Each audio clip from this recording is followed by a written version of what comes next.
अल्हम्दुलिल्लाहि वस्सलातु वस्सलामु अला रसूलिल्लाहिल करीम अम्मा बाद फ़अऊज़ु बिल्लाहि मिनश शैतानिर रजीम बिस्मिल्लाहिर रहमानिर रहीम।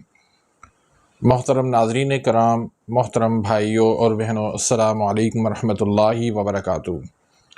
अल्लाह पाक से दुआ है, अल्लाह पाक आप तमाम भाइयों की और तमाम बहनों की परेशानियाँ दूर फरमाए और अल्लाह पाक आपको कामिल सेहत व तंदुरुस्ती अता फरमाए। नाज़रीन, आज हम एक नए टॉपिक के साथ, एक नई वीडियो के साथ हाज़िर खिदमत हैं। आज का जो टॉपिक है वो है सांस का फूलना, दिल की धड़कन का तेज़ होना। ये आजकल बहुत कॉमन मसला बन चुका है। लोग कहते हैं कि दिल की धड़कन बहुत ज़्यादा तेज़ है और सांस हमारा फूला फूला सा रहता है, सांस मुश्किल से आता है। तो इसकी वजूहात क्या हैं? पहले हम बात करेंगे कि वजूहात क्या हैं, काज़ क्या हैं, फिर इसके इलाज पे हम बात करेंगे।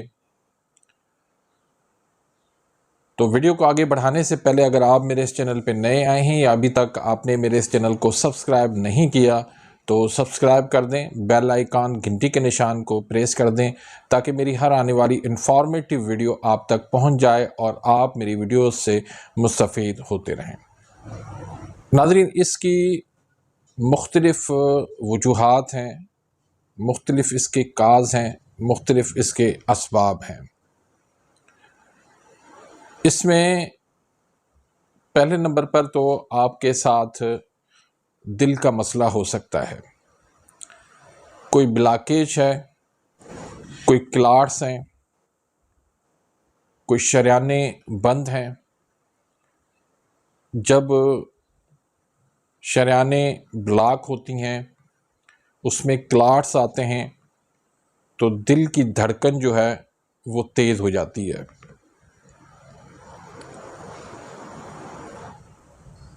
एक तो सबब इसका ये है। दूसरा सबब यहाँ पर गले की जगह पर एक ग्लैंड्स होते हैं थायराइड के। वो ग्लैंड जो है वो ज़रूरत से ज़्यादा काम कर रहे होते हैं। दो वजूहात ये हो गई। तीसरी वजह खून की कमी हो सकती है।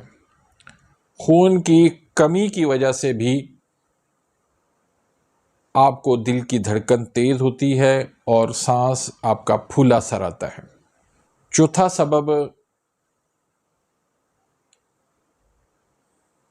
फेफड़ों के अंदर कोई इन्फेक्शन है, उस वजह से भी आपको सांस की तंगी, सांस फूलना और फिर दिल की धड़कन का तेज़ हो सकता है। इसके अलावा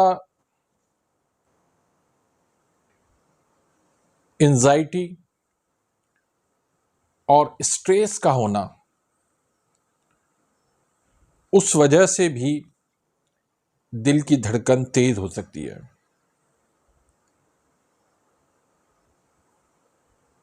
उसके बाद ऐसी ग़िज़ाएं इस्तेमाल करना जिससे आपकी दिल की धड़कन तेज़ हो जाती है। वो कौन सी ग़िज़ाएं हैं?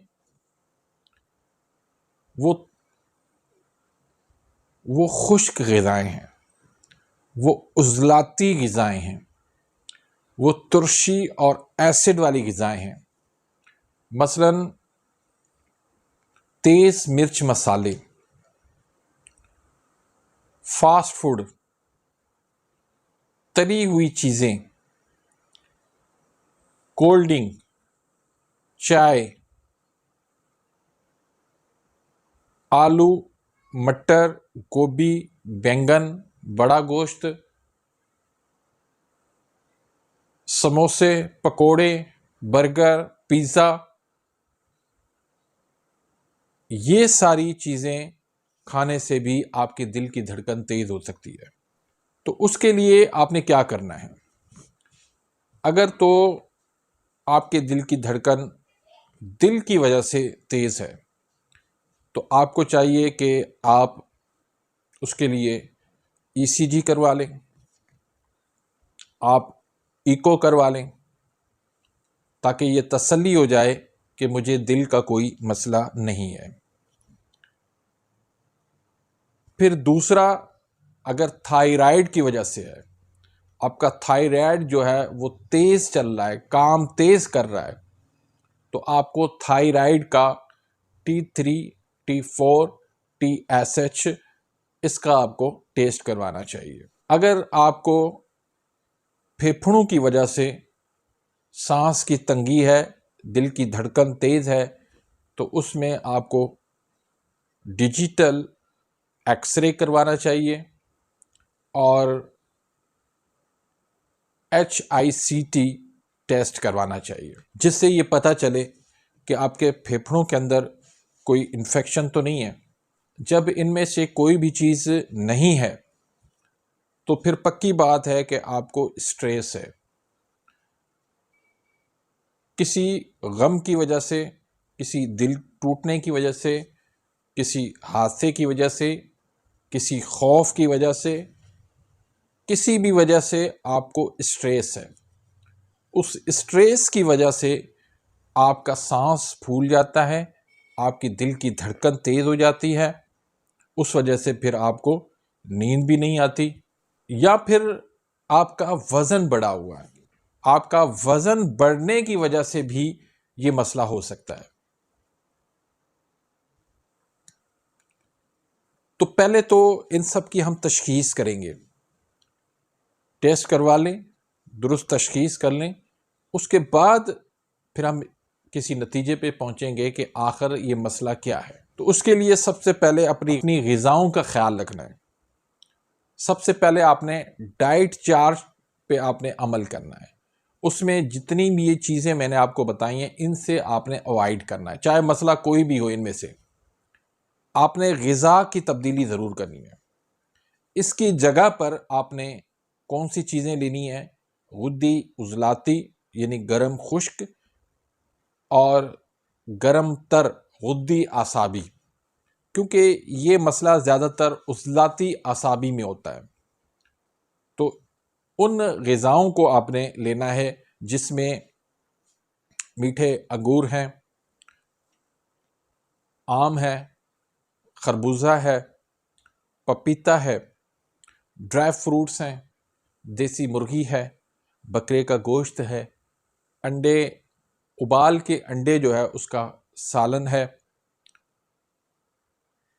साग है, मूली है, गाजर है, पेठा है, काली मिर्च उनमें डाल के और कम जो है दूसरे मिर्च मसाले डाल के आप सालन बनाएं।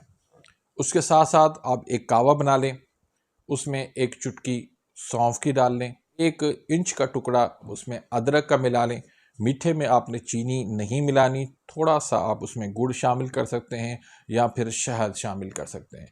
तो इसको आप उबाल के चाय बना के इसको कप में इसको आप छान के उसमें शहद मिला के आप 1 कप सुबह को पी लें, 1 कप शाम को पी लें, तो इससे आपको बहुत ज़्यादा रिलीफ मिल जाएगा। बाकी दुरुस्त तशख़ीस ज़रूर करवाएं, फिर उस मुताबिक आपका इलाज होगा, तो ये मसला आपका हल हो जाएगा।